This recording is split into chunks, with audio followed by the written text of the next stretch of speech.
इतना सुंदर प्रसंग आता है, इस प्रसंग पर थोड़ा ध्यान दीजिएगा। एक घर के अंदर 4 भाई रह रहे हैं, चारों भाई कमा रहे हैं, व्यापार भी एक ही है, कमा के भी चारों भाई एक ही जगह पर ला रहे हैं। 4 देवरानी जेठानी उस घर के अंदर रहती हैं। थोड़ा ध्यान देना, बहुत सावधानी से इस कथा का स्मरण करिएगा। 4 भाई एक ही परिवार में रह रहे हैं, एक ही जगह पर कमाकर धन ला रहे हैं, एक ही जगह पर 4 देवरानी जेठानी रह रही हैं।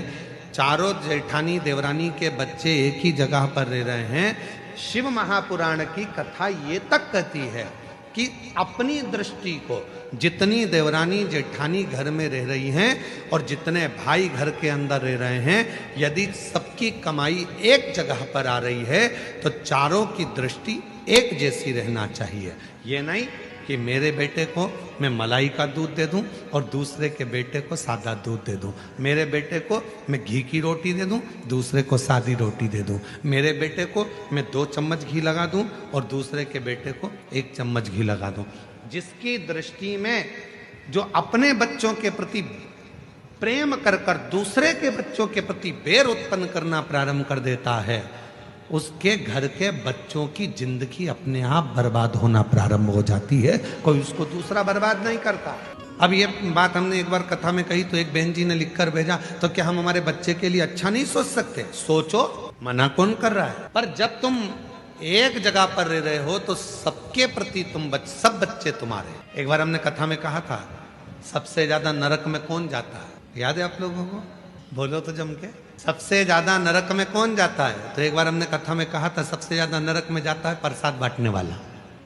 तो खूब इस पे लोगों ने हमको अपशब्द लिख कर भेजा कि बताओ, सीवर वाले महाराज ने कह दिया कि सबसे ज्यादा नरक में कौन जाता है, तो क्या प्रसाद बांटने वाला जाता है।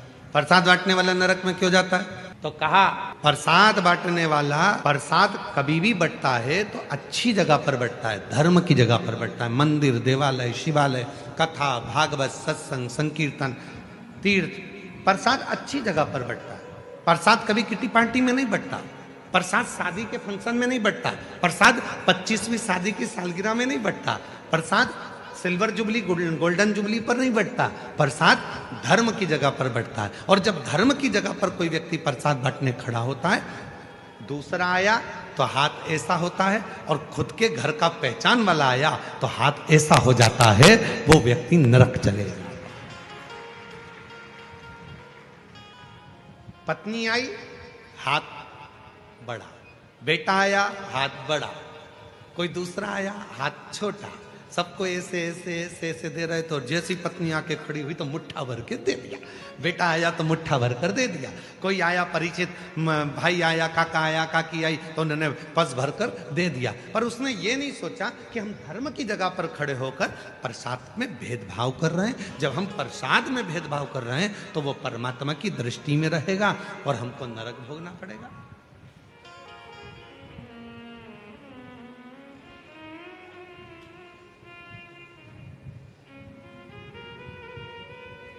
इसलिए सावधान रहना।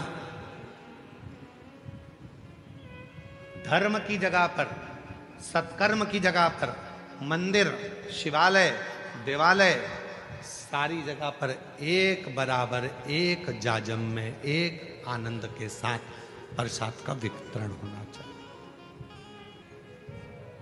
शेगांव के गजानन जी महाराज,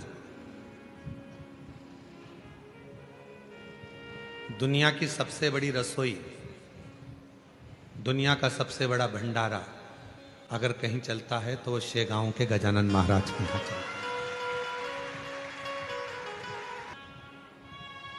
लगभग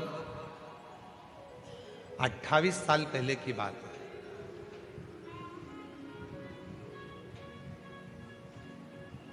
और 28 साल से हो सकता है कि 29 साल 28 साल पहले की बात हो, हम शेगांव गए, भंडारे में भोजन प्रसाद चल रहा था।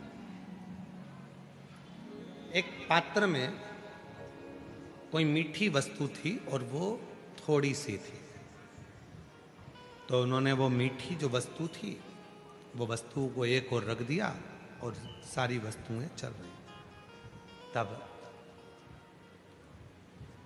हमने पूछा, एक माता जी वो परस रही थी, तो हमने कहा कि ये थोड़ी सी मीठी वस्तु बची है तो ये भी प्रसाद में दे देना चाहिए। तो उन्होंने कितनी सुंदर बात कही गजानन महाराज के दरबार में, जरा विचार करिएगा। उन्होंने कहा कि हम ये अगर ये थोड़ा सा सामान 2-4 लोगों को देंगे, 2-4 भक्तों को देंगे, और बाकी के भक्त यदि उस प्रसाद को नहीं ले पाएंगे और उन तक वो प्रसाद नहीं पहुंचेगा तो उसका दोष हमको लगेगा। इसलिए जब एक जाजम पर गरीब हो, अमीर हो, पैसे वाला हो, बड़ा हो, छोटा हो, जब एक जाजम पर बैठकर एक साथ भोजन कर रहे हैं तो उनकी भोजन की थाली में भी एक जैसा भोजन जाना चाहिए। वो गजानन महाराज का एक जैसा भोजन, उसमें भेद नहीं होना चाहिए। कहां खड़े हो धर्म की जगह पर, कहां खड़े हो सत्कर्म की जगह पर, और वहां पर भी अगर हम भेद करें तो फिर परमात्मा हमको दंड तो देगा। इसीलिए पहले भी कहा, मत बुरे कर्म कर बंदे वरना पछताएगा, भगवान की आंखों से तू बच नहीं पाएगा, तू बच नहीं पाएगा। अरे ओ अज्ञानी मत करना, अरे ओ अज्ञानी मत करना, तेरे कर्म का फल भी तो ही पाएगा, जैसा किया तूने तेरे आगे आएगा।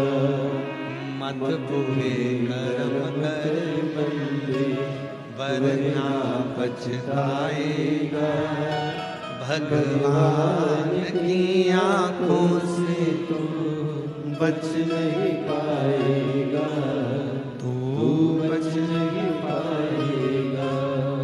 अरे ओ अज्ञानी मत करना। समभाव, समदृष्टि, समविचार, समसोच, समभाव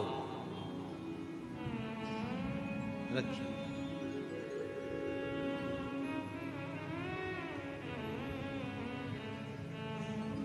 आज के जमाने में लोगों की सोच दो मुखी हो गई, अपने लिए अच्छा सोचना, दूसरे के लिए बुरा सोचना। मेरा बेटा डॉक्टर बने, कलेक्टर बने, इंजीनियर बने, कमिश्नर बने, आईजी बने, डीआईजी बने, दूसरे का बेटा कुछ ना करे, और अगर वो बढ़ भी गया तो मन दुख रहा है कि वो क्यों बढ़ ना। कितना सुंदर संवाद है शिव महापुराण की कथा में। तुमरुका जी चंचूला देवी से कहते हैं, चंचूला, जिस नारी के मन में किसी भी बच्चों के प्रति यदि बैरभाव उत्पन्न हो जाता है, उस नारी को अपने जीवन में मृत्यु से पहले कष्ट भोगना पड़ता है, बहुत कष्ट।